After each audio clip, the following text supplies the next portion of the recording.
When we have these sort of leaky identities that, are permeable to the world around us, that they're not necessarily all owned internally, but there's something about our identity that is dependent outside of us. That's kind of where there's this perfect storm.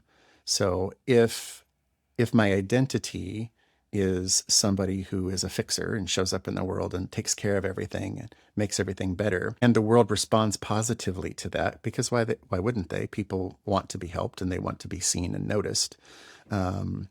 If our identity isn't entirely autonomous within us, we run the risk then of unknowingly needing that relationship with other people to feel that we are who we are. Hey, it's Amy. Welcome to Create Magic at Work, where we cast visions for a future of work where business decisions ripple outward to our teams, our communities, the planet, and humanity as a whole. If you're ready to edge walk instead of sleepwalk through your leadership, you're in the right place. So let's start making magic at work. Hi, everyone. Amy here. I want to invite you into a space today that is a little bit deeper than our usual conversations. If you've ever felt completely drained by the emotions of the people around you, or if you feel a constant heavy need to fix things for others just so you can feel okay again, you're not alone. One of our most popular guests on the podcast, Dr. Tabacco, is back with us, and we discuss the shadow side of empathy, the inspiration behind his new podcast, Circle's Edges, and his concept surrounding time, quantum presence.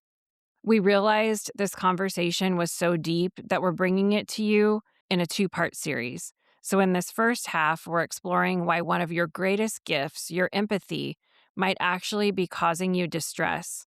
And actually, Aaron calls it empathic distress. We're going to look at Aaron's new podcast, Circle's Edges, and also how to identify if you're operating with leaky boundaries that are exhausting your spirit. Sit with us in this conversation and exercise the Edgewalker skill of focus, staying truly centered and giving your full attention to a concept that has significance and importance. Because this one's deep and is an invitation to look at how we all show up in the world. Let's step into part one.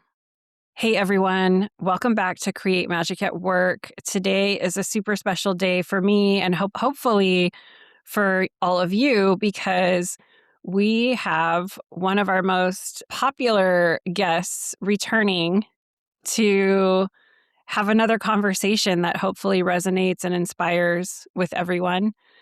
And it is Dr. Aaron Tabacco. I have asked Aaron back to the show because it's been a while. It's been a minute since we've had you on the It has show. been a while. Yeah.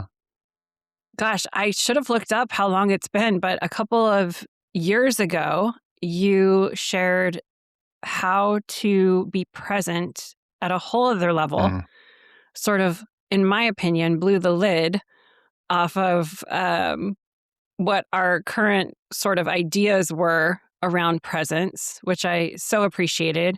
And we'll put all the links to these past episodes in the show notes, but that took off. That was one of the most popular episodes in Create Magic at Work history, along with Wow. your conversation around feedback, which you came back and talked about feedback, which in my opinion is a feedback model that you shared that is on a whole other level than the ones that are taught in the corporate space and in trainings. Incredible, eye-opening work. So thank you for sharing that.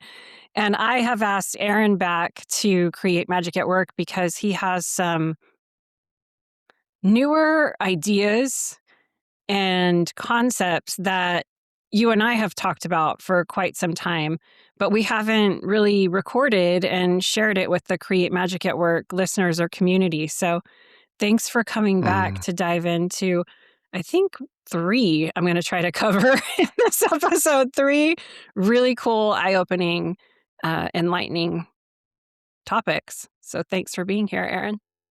Oh, as always, thank you for having me. Yeah, I think it was it may have been 3 years ago when we had that conversation on, presence at a very high level.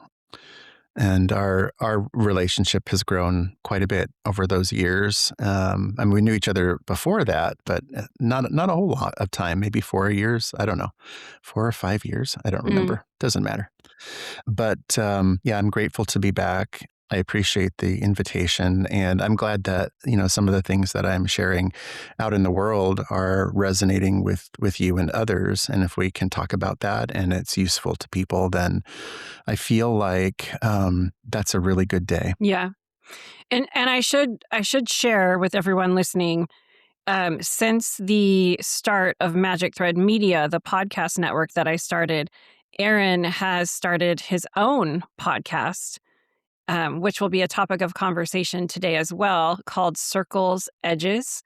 And it is it's a late night radio show style podcast designed to be listened to before we go to bed at night. Really, the show releases in the evening.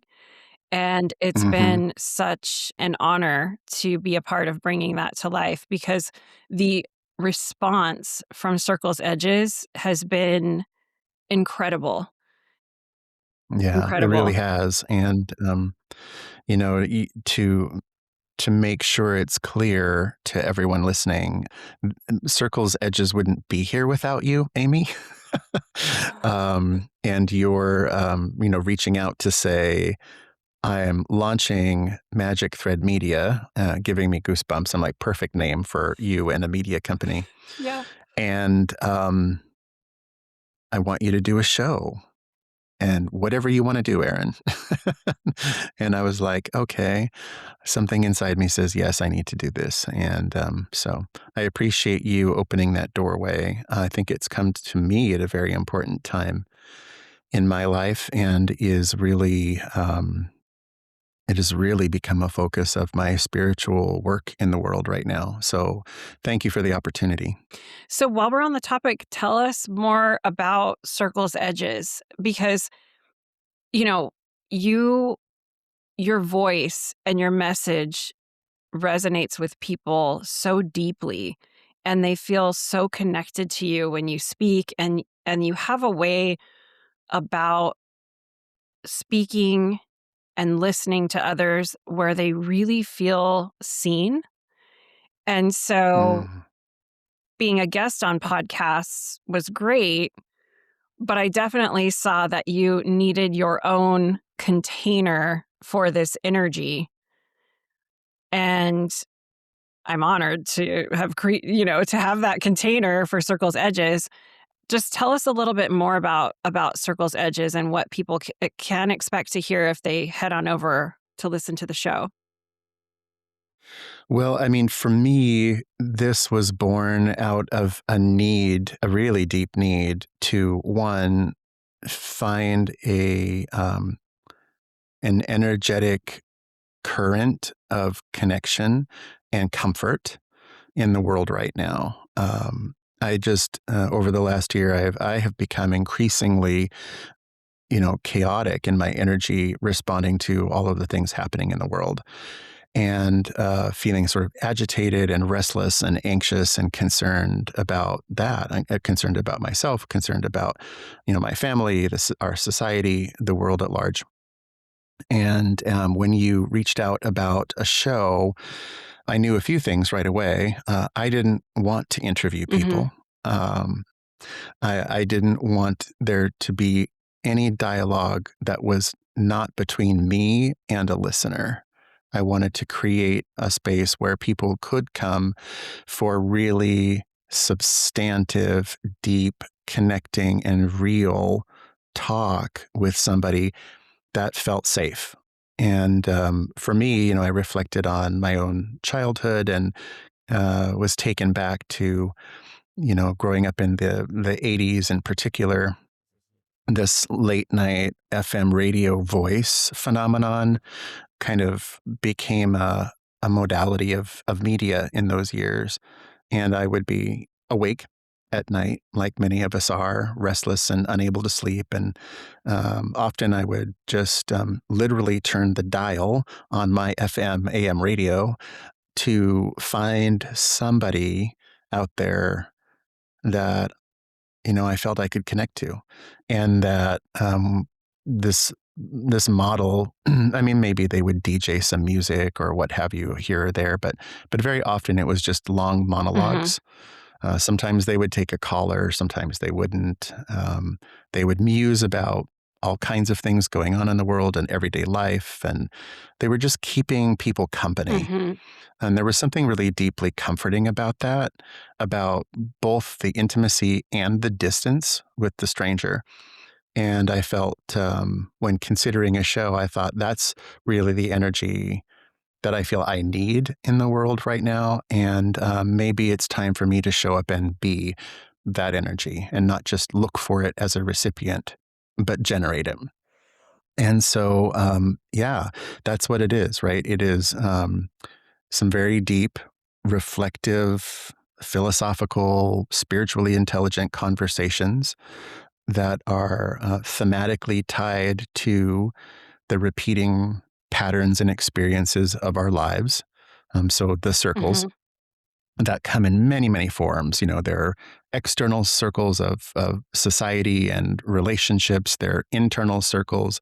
There are very large arcs like, whole civilizations and societies and philosophies and things that come and go like tides. But every once in a while, we as people, we notice these circles, these patterns. And very often, that noticing is a signal that there's some edge it's exposing for us that we need to pay attention to. And that edge is usually an invitation to move into a higher self in some way, to improve how we're showing up in the world, to experience a different relationship with the world around us or ourselves.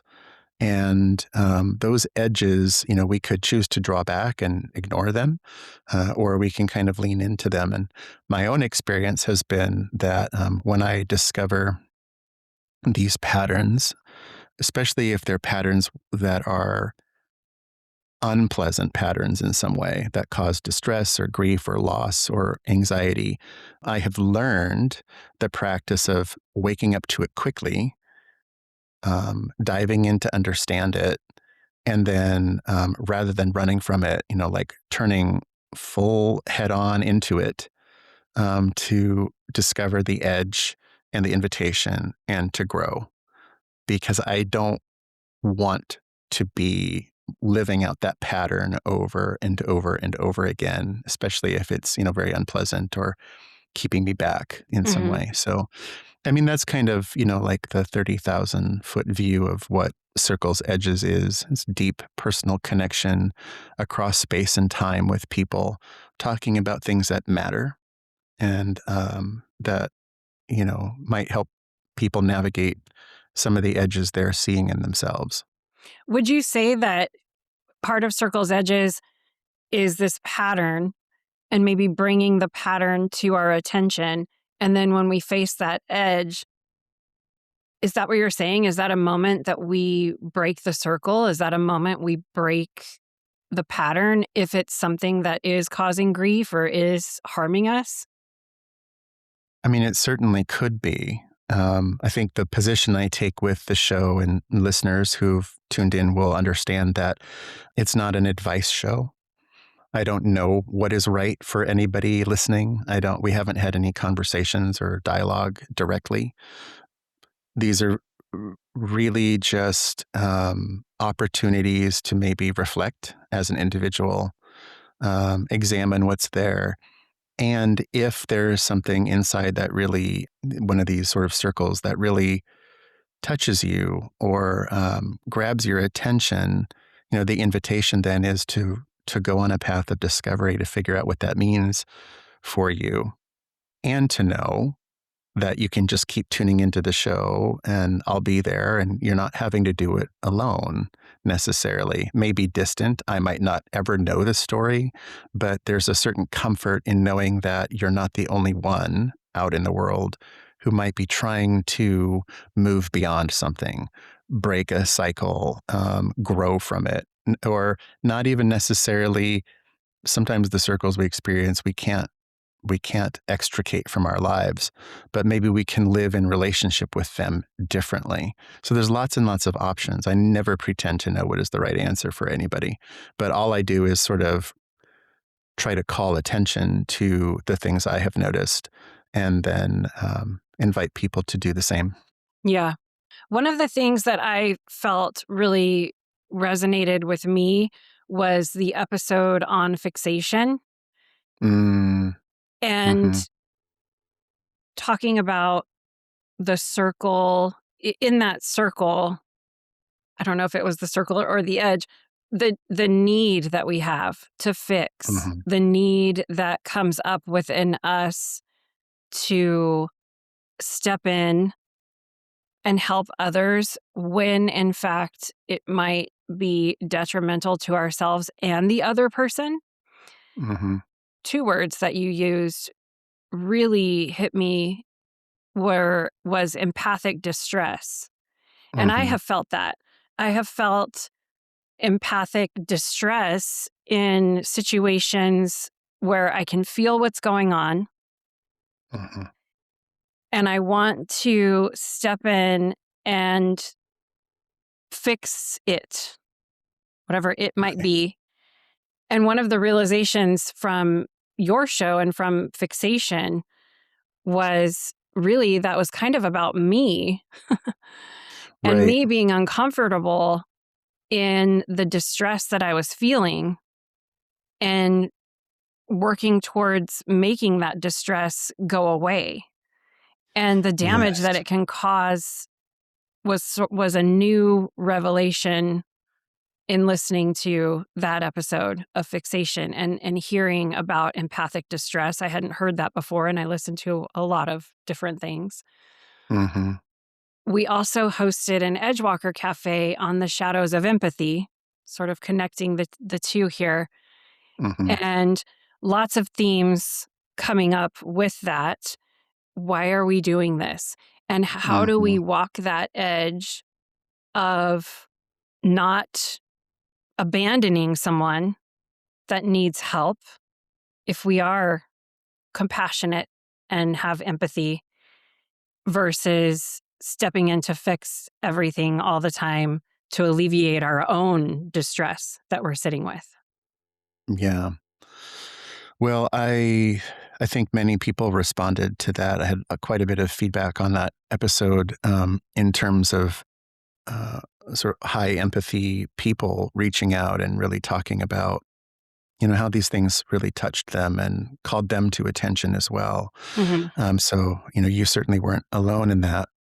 I think it's a little bit of a messy circle that we find ourselves in, many of us.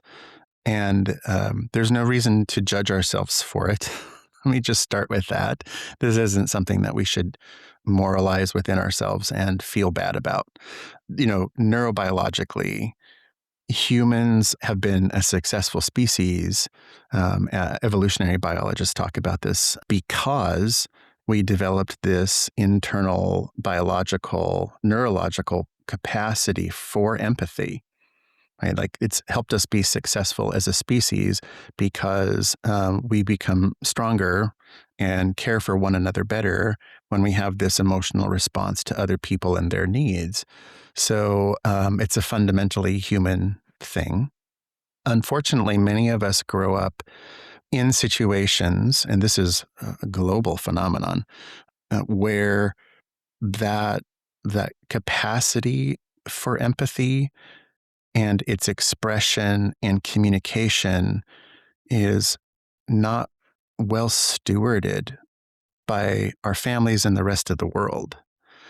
And a portion of us incorrectly tie our identities as showing up, through the behavior of showing up empathetically for somebody.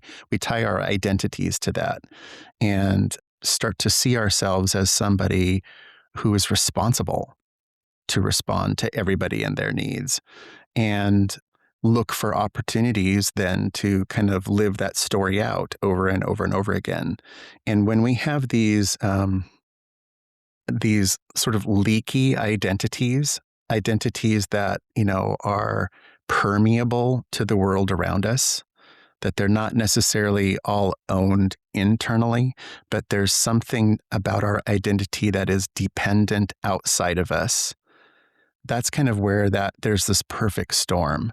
So if my identity is somebody who is a fixer and shows up in the world and takes care of everything and makes everything better, and the world responds positively to that, because why wouldn't they? People want to be helped and they want to be seen and noticed. If our identity isn't entirely autonomous within us, we run the risk then of unknowingly needing that relationship with other people to feel that we are who we are. Like, to actually, it's like the mirror. Well, it's like looking in a mirror behaviorally. I show up to fix something, somebody responds to that, and then I see myself as that person, and it's this like self affirming cycle or circle. The problem is that, as altruistic and as loving and as compassionate as showing up for people can be, we can at times be utilizing that energy of whatever they're going through to benefit our own identity affirmation. Mm-hmm. And it becomes about us, even though it should never be about us. And that's kind of what I mean about like this idea of like leaky identity or permeable identity. And on one extreme, that you can see that manifested in people who experience codependency in relationships, where two folks who have kind of some focused dysfunctions ally themselves to actually experience that circle intentionally over and over and over and over again, which psychologically, manifestations of that are usually pretty pathological and pretty damaging to people. That's a very different function than interdependence, where there's two autonomous identities choosing to work together cooperatively. This is a very different situation. So, and then in the episode, I kind of talked about the many ways that can unintentionally get in the way of progress for ourselves and for others. So for example, if someone shows up and they're very, very distressed about something, and they start to tell the story and break down into tears, if we're one of those folks who's really struggling with the fixing and the leaky identity piece, and we jump right in right away, with it's okay, I've got you, everything's going to be okay. I'm here. I'm going to take care of you. We'll get through this. This immediately responding to a situation to affirm our identities, do our jobs, do the things that, make us feel like we're whole. And notice I said, make us feel like we're whole. We shut down like the expression of someone's grief. We literally say, stop. Like, don't express this. And that gets in the way of, showing up for someone as a witness. It also gets in the way of them expressing needs, thoughts. How many of us actually need to talk things out aloud to even understand what it is we're thinking?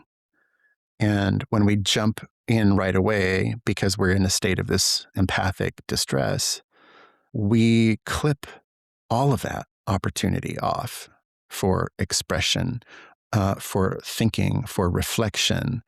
And we center our own need, as you said, Amy. Like you noticed that at times in these experiences, that it's your own discomfort calling you for some sort of form of self-soothing. And actually, it's interesting because it's self-soothing, but it's in the context of another person. Yeah.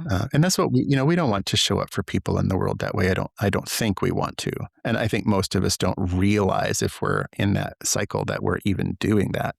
But this is very much a pattern, and I can speak to it pretty, from a pretty educated perspective because I spent years, as a nursing professor teaching, frontline nursing caregivers, professional nurses, how to do that, how to show up and be present for other people. Now I do it in the world of executive coaching. And when people are struggling to feel like they're adding value or helping somebody find comfort or helping somebody achieve some sort of epiphany or great insight, if that feels like it's lacking in the exchange, then that individual experiences a lot of times distress. I've literally had people crying, saying, but all I want to do is be helpful. And in that session, I didn't do anything that was helpful. And I feel like I failed them. And there's this like debrief after a session. And it's very interesting. It's just an interesting phenomenon to sit with. And it's like, well, that might be, that's all your interpretation and your experience of what happened. Yeah. And also, that's not the focus. Like this, you're literally, if you kind of were to watch yourself on a camera, you would be like, wow, I didn't even talk about the person and their needs or anything. I'm debriefing all about my lived experience in that moment. Mm. It's like, oh yeah, see, these are the things that when that sort of circle emerges, and but sometimes people just get tired of that. There's a lot of people who kind of self-identify as empaths Mm-hmm. in a very science fiction-y sort of way, Mm-hmm. as if that is kind of a real thing. And it is a very real thing that we have the biology to have our emotional centers activated by someone else's lived experience. That is the nature of this mechanism. It's also not true that we are experiencing the other person's emotions, thought, spirit, etc. I mean, that is what's happening in their body, in their spirit, in their emotional state, in their world. And we begin telling ourselves a story that we understand, we know, we relate to it, but really it's our body responding to this observation and filling in lots and lots of gaps. So until we realize that and start to take a walk down the edge of that empathy to understand when it's serving us and when it's serving others, it's only after taking that journey that we can, I think, kind of rise above all of that and accept that we have these emotional responses and bring them forward in authenticity and yet not make it all about us. Yeah. I just my take on everything that you're saying. This rise of spirituality that I've seen in pop culture, Mm, there's been a lot of language around the empath that has mm-hmm, that more people are exposed to and speaking about. And okay, I'm just gonna say everything that I really want to say. Like, please let me do. just, like I always do. So I started seeing it when these things sort of became more popular in pop culture. This pop Mm-hmm, culture spirituality is, I guess, what I call it. mm-hmm, And there was something of a shadow of this in it where people were made to feel special, mm-hmm, that they had some sort of special gift or specialness or special quality, like being an empath. And then I saw a lot of individuals that started identifying as being an empath, mm-hmm, using it, using that identity, or using maybe a spiritual counselor or advisor or an astrologer or whoever told them, "Oh my gosh, you're such an empath. Oh yeah, yeah, you can take on the energy of the room and you can feel all the feelings." And so there was an element of specialness in that. And then there was also an element of, I'm special. I can't be in this room anymore because I take on everybody's energy, or Mm-hmm. I have to shield myself from you energetically because Mm-hmm. I'm an empath. And the empath mantra that I've learned and I've shared with others is observe, don't absorb. Mm-hmm. When I started studying the SQ21, the 21 skills of spiritual intelligence, there was a teaching that shared as coaches, as therapists, as a person that wants to be of service or help someone else, that there is a big difference between empathy and compassion. And in their teachings, empathy is when you are taking on others' stuff as your own. And as you said, there's leakage there. Like it's almost like you Mm-hmm. can't differentiate between what's yours and what's not yours. And so essentially you're taking on the suffering of someone else and trying to fix it yourself, but it's not your suffering. It's not yours to Mm-hmm. fix. And so in the SQ teachings, they recommend leading from more of, this is their language and their definitions, but like from a compassionate state where I am sort of what you said, I'm autonomous, Mm-hmm. but I can see the suffering of others Mm-hmm. and I can help alleviate that suffering without taking it on myself. Right. And I think there's something interesting about the evolution of what's going on with spirituality that I'm watching. There was something of a shadow there where people were made to feel special. And Mm-hmm. now that things are shifting and evolving, I think there's a realization that I don't know, maybe the SQ teachings are really onto something, that leading from compassion might be the way to lead with all of this. Because as you talked about, then Mm-hmm. there's this other part of empathy where it's a huge shadow, where I'm not even focused on the person. You just gave an example. I'm focused on how that went for me and what did that look like for me. Mm-hmm. But then there's another edge to that where I think there's a whole other teaching that women have to, or lesson or energy that we have to kind of perk up and pay attention to, because there's a lot of system socialization in women Mm-hmm. to be the fixers, to be the healers, to be the nurturers, to maybe not have strong boundaries because of all of that wrapped up into one. So I've said a lot. We're getting like so deep today. But I would love to Mm-hmm. hear your thoughts on that, because I definitely feel like there's an evolution of spirituality going on. There's a recognition, just to kind of recap everything, all of my riffing here. There's an evolution of, I don't know if this spirituality teaching is resonating with me as a woman surrounding Mm-hmm. being autonomous. There's other layers there. Also, the recognition of the high self-orientation when I am in empathic distress at times. So those are sort of the themes that are coming to me as you share. And then I feel frustrated inside too, because I'm like, well, I'm a human. And if somebody is hurting and if I want to help them, now what do I do with this? How do I differentiate all of these things you and I just talked about, instead of just living my life and wanting to be a good person and helping?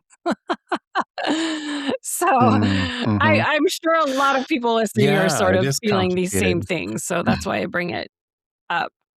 Right. Yeah. Well, as I kind of said in the episode, what I don't want to message is that every desire to be a compassionate responder in the world is coming from a sense of selfishness. I don't believe that it is by any means, but it is a complicated relationship we have when we are experiencing emotional empathy. Emotions are arising within us physically, relating to another person's experience. And then the expression of compassion toward them, which I think is like the active outcome that can stem from that empathic or Mm-hmm. empathetic response. And I think maybe that's the nuance, is there's empathetic and there's empathic.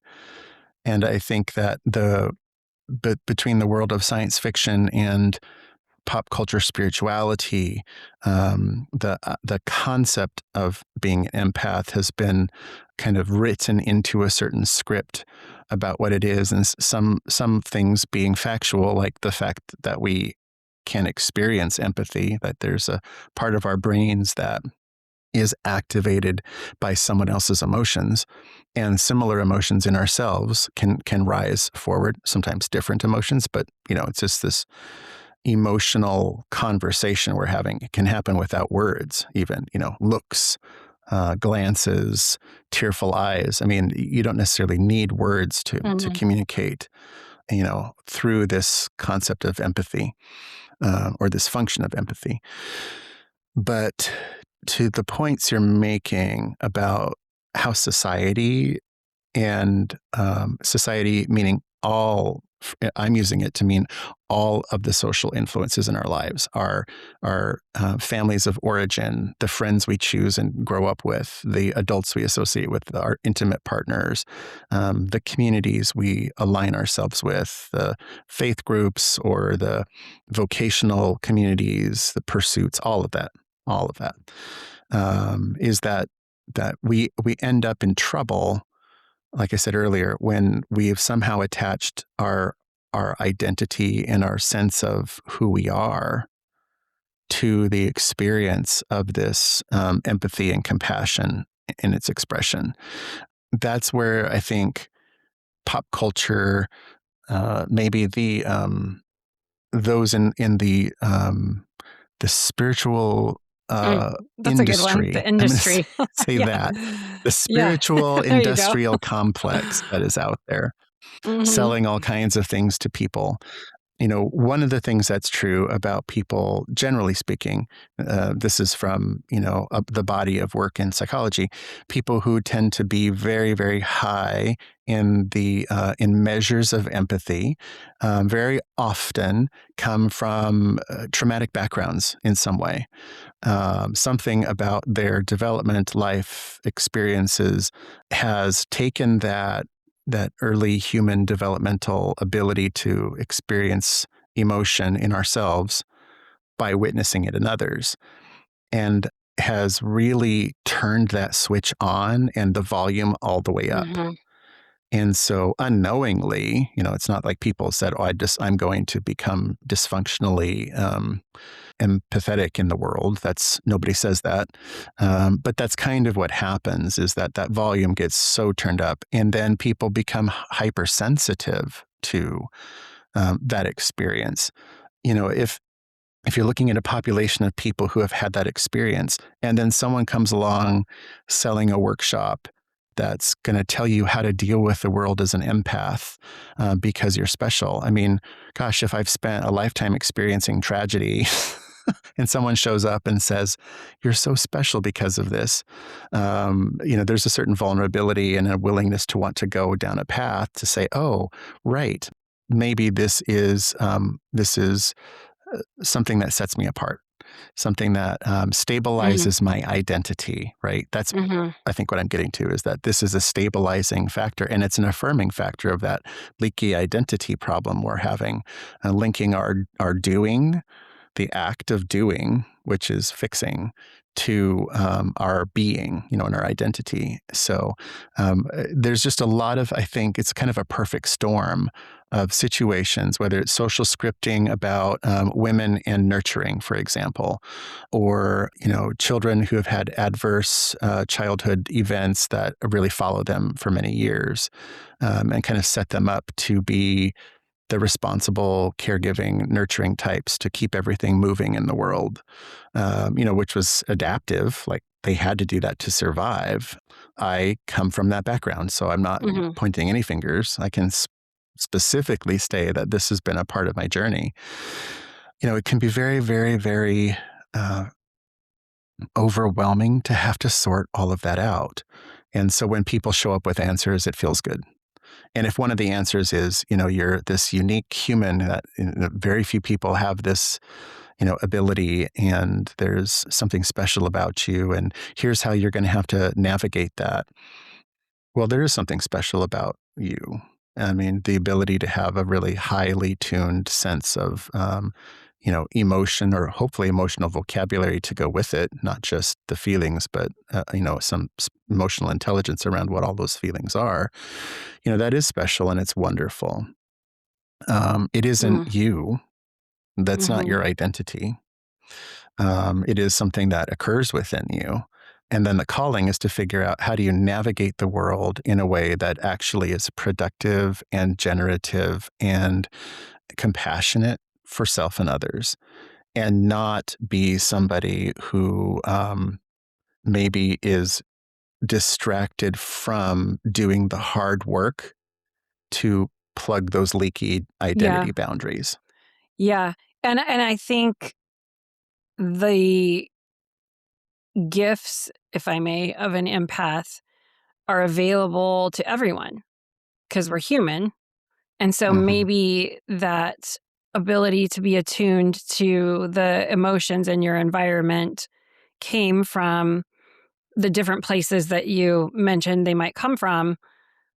Mm-hmm. We all have that ability within us. And then whether we have to plug the leaks and figure out how to use it in a healthy way, or don't have that ability at all, or maybe we need to skill build in that ability a little bit more, right?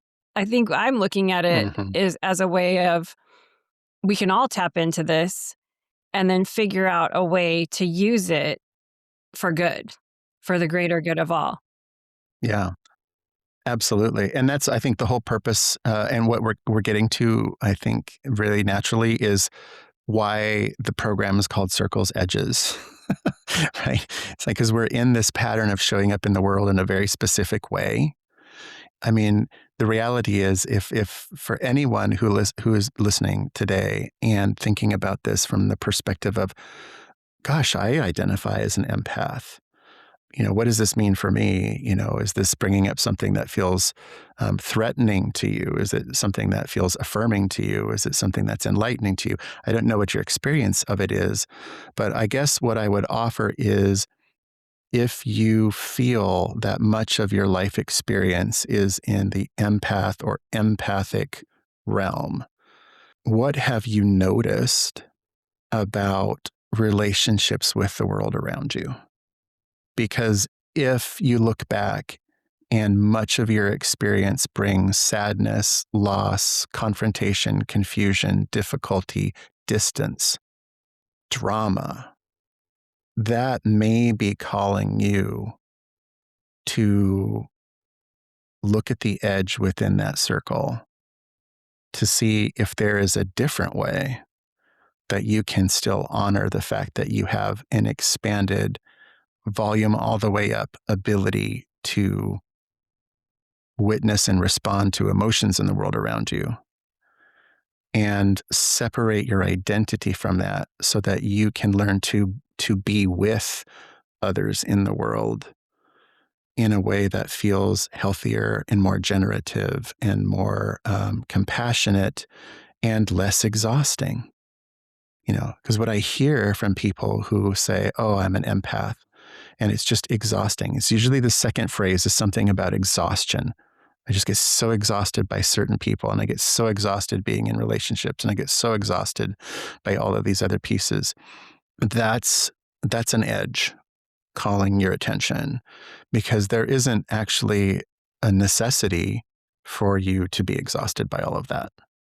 It is something that can be lived with as the beautiful gift it is, without it depleting you of your life force and your autonomy to go forward in the world, and your opportunity to be in relationship with others.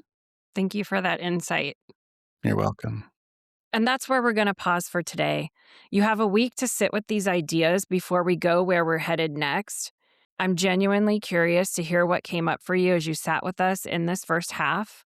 I know a lot of things came up for me, especially surrounding the empathic distress piece.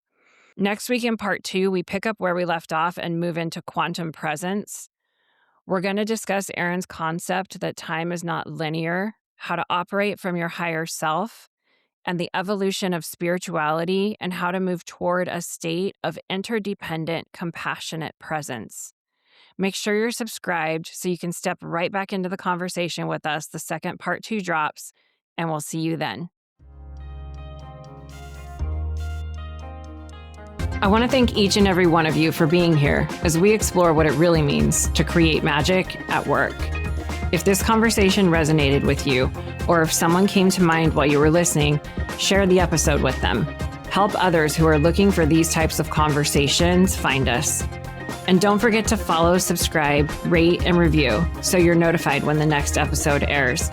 Until next time, keep edge walking, keep challenging the way things have always been done, and keep making magic at work.